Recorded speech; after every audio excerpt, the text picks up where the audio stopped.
ಬೆಳಗಿನ ವಂದನೆಗಳು. ಐಶ್ವರ್ಯ ಕನ್ನಡತಿ ಯೂಟ್ಯೂಬ್ ಚಾನೆಲ್ಗೆ ಸ್ವಾಗತ. ಎಲ್ಲರಿಗೂ ಶುಭೋದಯ, ಎಲ್ಲರಿಗೂ ಒಳ್ಳೆಯದಾಗಲಿ. ಬೆಳಗ್ಗೆನೇ ಬೇಗ ಎದ್ದು ಮನೆಯೆಲ್ಲ ಕಸ ಗುಡಿಸಿ, ತುಂಬ ಮನೆ ನಿನ್ನೆ ರಾತ್ರಿ ನನ್ನ ಮಗಳು ಗಲೀಜು ಮಾಡಿದ್ಲು. ಇವತ್ತೆಲ್ಲ ಬೆಳಗ್ಗೆ ಬೇಗನೆ ಎದ್ದು 6 ಗಂಟೆಗೆಲ್ಲ ಎದ್ದು ಬೇಗ ಮನೆಯೆಲ್ಲ ಕ್ಲೀನ್ ಮಾಡಿ ಗುಡಿಸಿ, ಮತ್ತು ಹೊರಗಡೆಗೆಲ್ಲ ಗುಡ್ಸಕ್ಕಂತ ಹೋಗಿ ಹೊರಗಡೆಗೆ ಕಾಂಪೌಂಡ್ ಒಳಗಡೆಗೆ ಮತ್ತು ಹೊರಗಡೆಗೆ ಎಲ್ಲ ಕ್ಲೀನ್ ಮಾಡಿಕೊಂಡು, ಆಮೇಲೆ ಬಾಗಿಲಿಗೆ ನೀರು ಹಾಕಿ, ಹಾಗೆಯೇ ಅರಿಶಿನ ಕುಂಕುಮ ಎಲ್ಲ ಇಟ್ಟು, ಆಮೇಲೆ ರಂಗೋಲಿ ಹಾಕಿ, ಆಮೇಲೆ ಕಾಂಪೌಂಡ್ ಒಳಗಡೆಗೆ ರಂಗೋಲಿ ಹಾಕಿ ಅರಿಶಿನ ಕುಂಕುಮ ಎಲ್ಲ ಹಚ್ಚಿ ಆಯಿತು.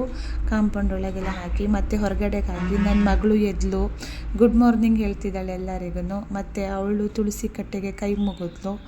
ಮಾತ್ರ ಸ್ನಾನ ಆಗಿ ಅಮ್ಮ ಮಗಳದು ಇಬ್ಬರದ್ದು ಈಗ ಪೂಜೆ ಮುಗಿಸಿ ಅವಳಿಗೆ ಸ್ಕೂಲಿಗೆ ಬಿಡೋ ಹೊತ್ತಾಯಿತು. ಮತ್ತು ನಾಳೆ ಸಿಗ್ತೀನಿ. ಇವತ್ತಿನ ಮಿನಿ ಲಾಗ್ ಇಷ್ಟೇ. Thank you so much.